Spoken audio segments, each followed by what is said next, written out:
কোন পদ্ধতিতে ও খুব সহজে অপরিষ্কার, অপরিচ্ছন্ন ও অগোছালো রান্নাঘর আমি কিভাবে গুছিয়ে নিলাম আর পরিষ্কার করে নিলাম, এটাই আজকের ভিডিওতে থাকছে। তো আজকের ভিডিওটা শুরু করা যাক। আসসালামু আলাইকুম।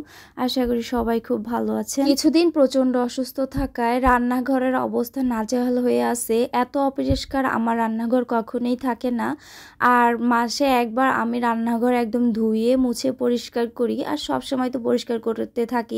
তারপর বাচ্চারা অনেক ছোট, রান্নাঘরে চলে আসে আর রান্নাঘরে এসে সব কিছু এলোমেলো করে, আর ওদেরকে নিয়ে সম্ভব হয় না সব সময় গুছিয়ে রাখা, পরিষ্কার করা। তারপরে যতটুকু সম্ভব ততটুকু করার চেষ্টা করি। তো আজকে আমি কিভাবে আমার রান্নাঘর পরিষ্কার করব ওই পদ্ধতিটা আপনাদেরকে দেখিয়ে দিব। আর এই যে দেখুন, আমি রান্নাঘর পরিষ্কার করার আগে রান্নাঘরের সম্পূর্ণ জিনিসগুলো সরিয়ে ফেলছি। প্রতিদিন রান্না করার পরে তো রান্নাঘর আমরা পরিষ্কার করে থাকি, তারপরেও কোনায় কানায় অনেক ময়লা থাকে, রান্নাঘর তেল চিটচিটে হয়ে থাকে।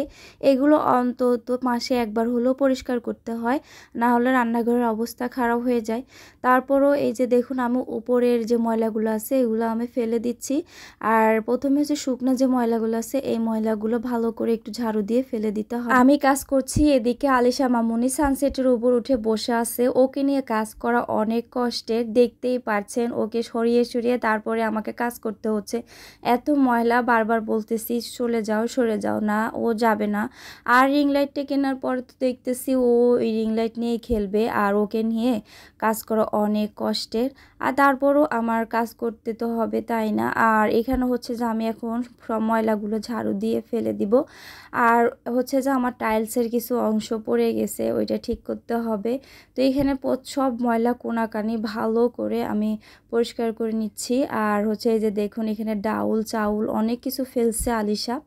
তারপরে এগুলো হচ্ছে এখন আমি উঠিয়ে ফেলবো। আসলে কাজকে ভয় পেলে কোনো কাজই হবে না, প্রত্যেকটা কাজ নিজ হাতে করলে ভালো লাগে। এখন হচ্ছে আমি কিভাবে রান্নাঘর পরিষ্কার করব সেই পদ্ধতিটা দেখিয়ে দিচ্ছি। আমি এখানে লেবু কেটে নিয়েছি, তারপরে ডিটারজেন্ট দিয়ে দিয়েছি, আর বেকিং সোডা দিয়ে দিয়েছি। আর এইগুলো দিয়ে তারপরে আমি পানি দিয়ে মিক্স করে একটা স্প্রে বোতলে দিয়ে তারপর হচ্ছে রান্নাঘরকে 5 মিনিটের মতো ভিজিয়ে রাখতে হবে। এতে করে আপনার রান্নাঘর খুব দ্রুত, যত কঠিন দাগ থাক না কেন সবগুলো উঠে যাবে। আপনারা দেখতেই পাচ্ছেন আমি স্প্রে করতেছি। তো এইভাবে স্প্রে করে তারপর আমি রেখে দিব। আর এত কঠিন তেল চিটচিটে দাগগুলো কিন্তু আপনি অন্যভাবে ডিটারজেন্ট দিয়ে উঠাতে গেলে আপনার অনেক কষ্ট হবে। এই জন্য এইভাবে করবেন, তাহলে দেখবেন খুব দ্রুত আপনার রান্নাঘরটা পরিষ্কার হয়ে যাবে। আর আমার হচ্ছে দক্ষিণ সাইডে রান্নাঘর হওয়াতে বাতাস আসে সব দক্ষিণ সাইড দিয়ে, ওইখান থেকে বাতাস আসার কারণে আমার রান্নাঘরটা বেশি অপরিষ্কার হয়ে যায়। আর 2 দিনেই আপনার তেল চিটচিটে ভাব হয়ে যায়, সব কিছু খুবই খারাপ লাগে। আর অ্যাডজাস্ট ফ্যান নেই, অ্যাডজাস্ট ফ্যান থাকলে এগুলো হয় না।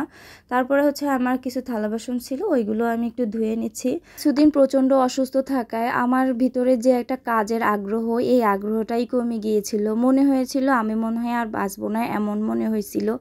আর বুঝেন, ভয়েসই একদম বন্ধ হয়ে গেছিল, অনেক কষ্ট হয়েছে ওই কয়দিন। আর কাজের কথা কি বলবো, বাচ্চাগুলোও খুব অযত্ন ছিল, আমার মেয়েটাও অসুস্থ হয়ে পড়ছিল। এইভাবে আমাদের দিন কাটছে। ঈদের থেকে শুরু করে প্রায় 20-25 দিনের মতো প্রায় অসুস্থ ছিলাম। তো সবাই আমার জন্য দোয়া করবেন, আমি যেন সুস্থ থাকি সবসময়, আর আমার বাচ্চাদের পাশে থাকতে পারি, বাচ্চাদেরকে যত্ন করতে পারি, কেয়ার করতে পারি। আর ভিডিও করতে কিন্তু অনেক কষ্ট হয়, আর ভিডিওগুলো করার পর এডিট করা, ভয়েস দেওয়া, এগুলো করতে হয়। এই কারণে হচ্ছে যে এখন আমি ফেসবুকেও বেশি কাজ করতে পারি না। ফেসবুকে তো দিনরাত 24 ঘন্টা সময় দিতে হয়, এটা আমার পক্ষে সম্ভব নয়। একটা বাচ্চা হচ্ছে আমার 7 বছরের, ওই বাচ্চাটাকে নিয়ে স্কুলে যাওয়া, তারপরে তার পড়াশোনা, নানান ঝামেলা আছে। তো এইখানে হচ্ছে যে দেখুন, আমি ওই যে স্প্রে করে 5 মিনিট রেখে দিয়েছিলাম, আর এখন হচ্ছে যে একটু জাল আর কি, ভীম যে জাল আছে ওই জাল দিয়ে আমি পরিষ্কার করে নিচ্ছি। আর বেশি ডলা লাগতেছে না, হালকা ডলা দেওয়ার পরেই কিন্তু সব উঠে যাচ্ছে।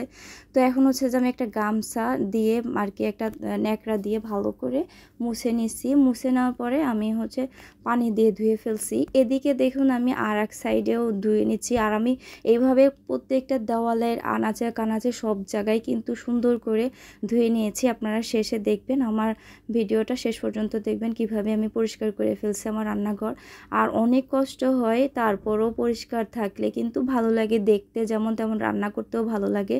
আর আমার রান্নাঘরে যেহেতু এই দক্ষিণ সাইডের যে বাতাসগুলো আসে, এই জন্য আমি সবসময় রান্নাঘরে সময় বেশি কাটাই। আমার রান্নাঘরে বসে থাকতে খুবই ভালো লাগে। আর এই যে দেখুন কি পরিমাণ ময়লা, এই যে তেল চিটচিটে ভাব, এগুলো কিন্তু খুব সহজে ওঠে না। তাই দেখুন কত সুন্দর হয়েছে আমার রান্নাঘর পরিষ্কার করাটা। তো আপনাদের কাছে আজকে আমার রান্নাঘর পরিষ্কার করাটা কেমন হয়েছে জানাবেন। আর রান্নাঘরে হচ্ছে যে গোছানোর একটু ব্যাপার আছে, এটা আপনাদেরকে আমি পরবর্তী ভিডিওতে দেখাই দিব। তবে আমার পাশে থাকবেন আর আমার ভিডিওগুলো দেখে লাইক, কমেন্ট, শেয়ার আর একটা সাবস্ক্রাইব করে দিবেন। আর